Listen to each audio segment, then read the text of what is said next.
everybody. It is Dean Z speaking to you from Jeffries Hall at the University of Michigan Law School on another spectacular, beautiful summer day in Ann Arbor. Today, I want to talk to you guys about letters of rec, because this is the time of year where you should start thinking about who you want to ask, how to go about gathering them, and so on and so forth. Also, we got a question in the comments somewhere, I can't remember where the question came from, about specifically asking about K to JD letters of rec. So I'll be addressing that too. That was from someone named Spasm1, I think, if I'm reading my handwriting correctly. Okay, so first, who'd ask? And this gets at Spasm's question. Spasm says, I love that name, Spasm. Spasm asks, if you're K to JD, do you really need 2 letters from professors? Is that a strict requirement? So let's start just sort of generally talking about what kind of person to ask. This is an academic undertaking you're applying to, right? So you really want to have an academic recommender if possible, but it is also a professional undertaking. You're going to be a lawyer, so it's nice to have somebody who can speak to your ability to be a future professional. So I feel, for Michigan anyway, that the perfect combination is either 2 academics and 1 professional, or 2 professionals and 1 academic, and it sort of is a sliding scale based on how far out you are. If you're coming straight from undergrad and you can't get 2 letters from academics, that does make me question why. What's going on there? Do you not have relationships with faculty? Do faculty not like you despite your having, say, strong grades in their classes? Did something happen in this community that kept you from getting a letter from an academic? So that's not overcomable, but it is something sort of in the back of my mind. By the same token, if you are out 3, 4, 5 years or more, then I am not really expecting to see an academic letter at that point. So at some point, that need or expectation certainly falls away. The people, though, who have been out a while, who can nonetheless get an academic letter, that's like sort of extra gold stars for them, because that tells me they've been able to stay in touch, maintain a relationship, and they're memorable to their faculty from years before. So it's a trade-off there. But I definitely think you should be trying to get a little bit of someone who knows you in terms of your performance in school, and someone who knows you in terms of your ability to work and get the job done. Other possibilities beyond just an employer and an academic would be a coach. That person is sort of halfway between, because that person sees you working with your peers, but also tells us about your drive and your ambition and your stick-to-itiveness and all that good stuff, which is often what a professional letter would be doing. Or it could be someone who is supervising you in a volunteer capacity. That counts to me as a professional letter. Like, I don't care if you got paid by this person or not. I care about, are they reviewing you in a work type setting, which to me, volunteer work is work. So those are the range of people to ask. Who not to ask? Don't ask family friends who haven't seen you do anything except be your charming family friend self. Don't ask people who don't know you well. Like, say you had a professor who is famous in some way, but it was a class of 300 people and that person doesn't really know you. That person won't have anything very valuable to say. You'd be much better off having a TA, or we call them graduate student instructors here at Michigan. So someone like that is actually better than the head professor, unless the head professor has something to say about you. Don't ask political figures. That used to be much more common for some reason than it is now, but sometimes people will ask like their local U.S. representative to say, please admit this person from my district. That's very unpersuasive, because that person never knows you at all. So stick with people who know you well, who are going to say positive things about you, who have enough information about you to write more than 3 sentences. Okay, so that covers the who. Let's talk about the how. So if you're going to ask someone for a rec, you want it to be a strong rec. And you don't want someone who doesn't want to give you a strong rec to be in an uncomfortable position saying no. People don't like to be confrontational, don't like to say anything that's going to make someone upset. So my advice is send an email to whomever you want to ask, asking them, would you feel comfortable writing a letter? Do you feel that you know me well enough to write a strong and supportive letter? So that gives them an out. And I know no one wants the out. No one wants someone to tell them no. But honestly, you really do. You do want them to tell you no if they don't feel like they can do a good job, because then you're just not adding to your application. Now, to be perfectly frank, if you feel that for whatever reason you can't get 3 or however many letters is appropriate for the schools you're applying to, 3 strong letters, you can get maybe 1, and then 2 are not as good. This is not going to be killer for you. But of course, if you can get 3 strong or however many, that's what you want to do. So I guess I'd say if you've got the 1 strong one and then you think there's 2 where people aren't going to be super enthused or super detailed, I wouldn't stress about that.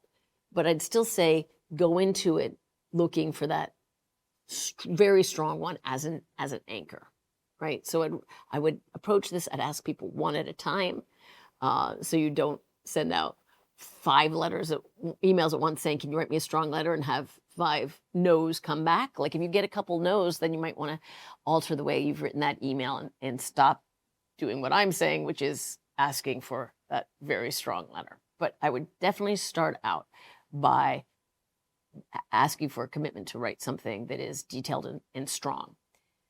And then you can offer to send them whatever information they need. And I would certainly do that. I would say, I can give you my resume. If it's a professor, I can give you copies of, papers I wrote for you.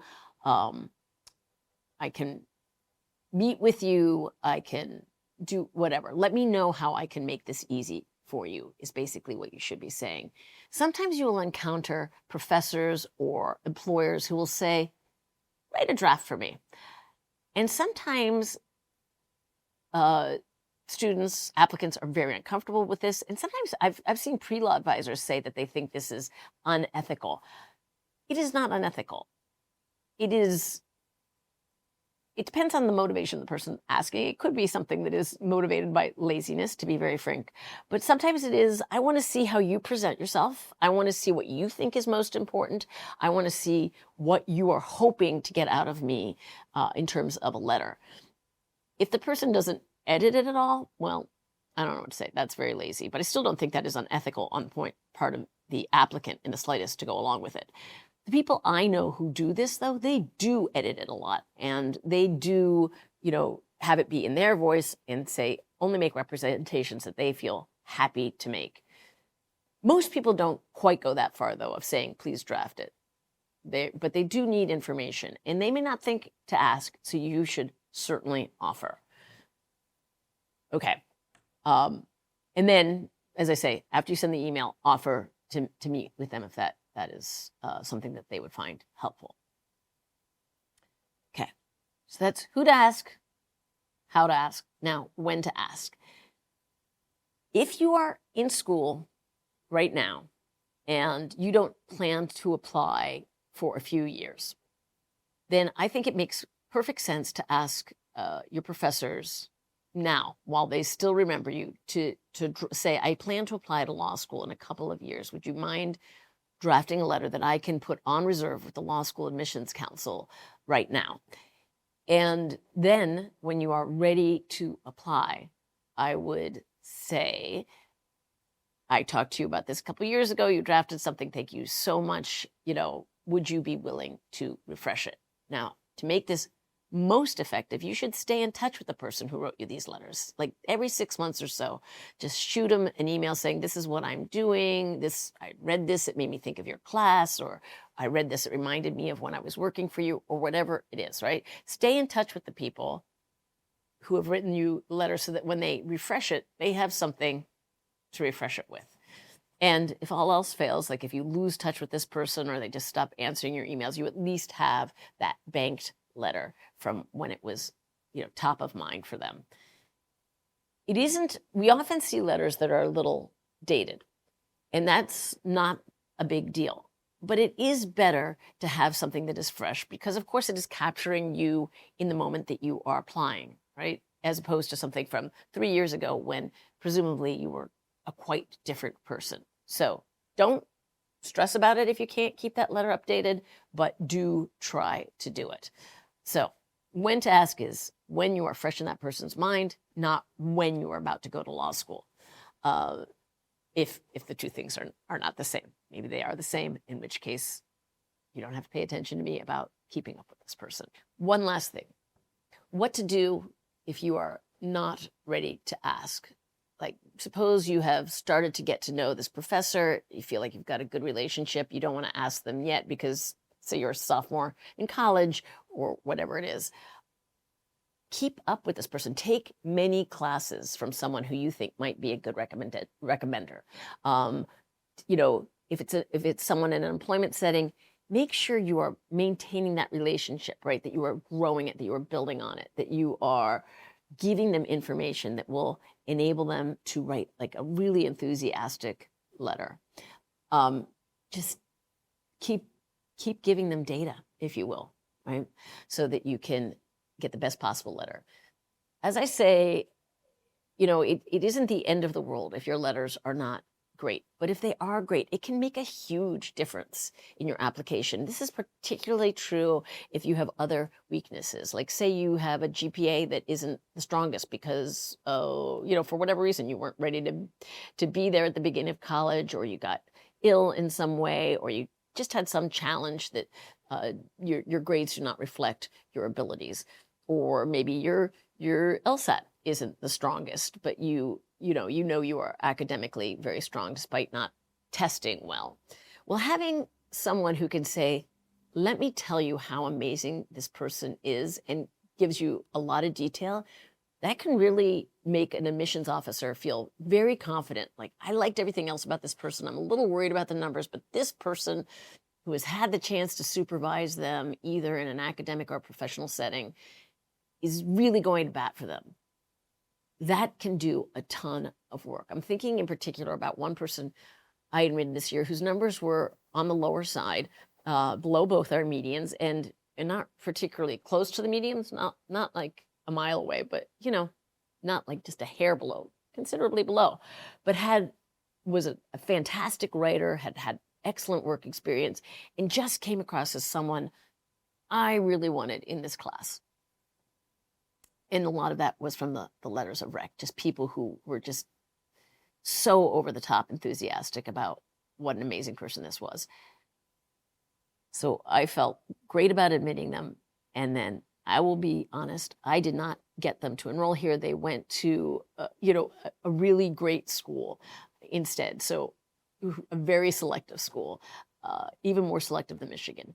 And that to me, that made me so happy for this person. But I am quite sure it was the letters of rec that were the icing on the cake and which got them to this other school, because it really made a big difference at Michigan. So bottom line, don't freak out if you feel like that is not going to be a strong part of your application, but see what you can do to get it to be as strong as possible. That is my advice. Okay, that's everything I have to say about letters of rec. Before I get to grammar, though, I want to talk about a call for questions that I have. I just got back from a conference where people were talking about AI nonstop. It was an admissions conference, and people were talking about it both in terms of how law school admissions offices might be using AI within their process, and what to do about applicants using it in their materials. I would love to know what questions you guys have about AI, either from your point of view, like how can you use it? How do schools think about it? Or, what's on the horizon for admissions offices. I don't know if I'll be able to answer all the questions, but I'm very interested in this topic and would love to know what's on your mind. So if you don't send me questions, I'll just say whatever's in my head, and it may not be of interest to you. So please send us some comments some questions either in the comments below or by email to law.jd.admissions@umich.edu. And if you send us an email, please put AI vlog in this subject line. So I make sure to separate those out. Okay, great. Thank you. And now on to grammar. Compound sentences. Compound sentences are when you're bringing two different thoughts together in one sentence. So I like to go to restaurants and I like to go to the library. Those are two separate sentences that would stand on their own. For those, you can use a comma. I like to go to restaurants, comma, and I like to go to restaurants. No, geez Louise. I like to go to restaurants, comma, and I like to go to libraries. Or you could say, I like to go to restaurants and to libraries. If they don't, to libraries is obviously not a full sentence. So for that, you just join it with the and. There should be no comma unless they are two separate full sentences. Does that make sense? I'm very obsessed with commas. Everybody who's ever had me edit anything know that if I make no changes at all, I will still be able to find at least one comma that I either want to put in or take out. I don't know how to explain that, but yeah, obsessed with commas. And this is one where I see things go wrong a lot. So to recap, it's two full separate sentences that you're bringing together in a compound sentence, then you can have a comma. But if it's like a full sentence and then a phrase, that just gets an and, no comma. I think that's everything. All right. Thanks, as always, for listening. And thanks to Dustin, who is always a delight. I was in a kind of cranky mood when I got in here this morning, and he put me in a better mood. And yeah, wherever you go, go blue.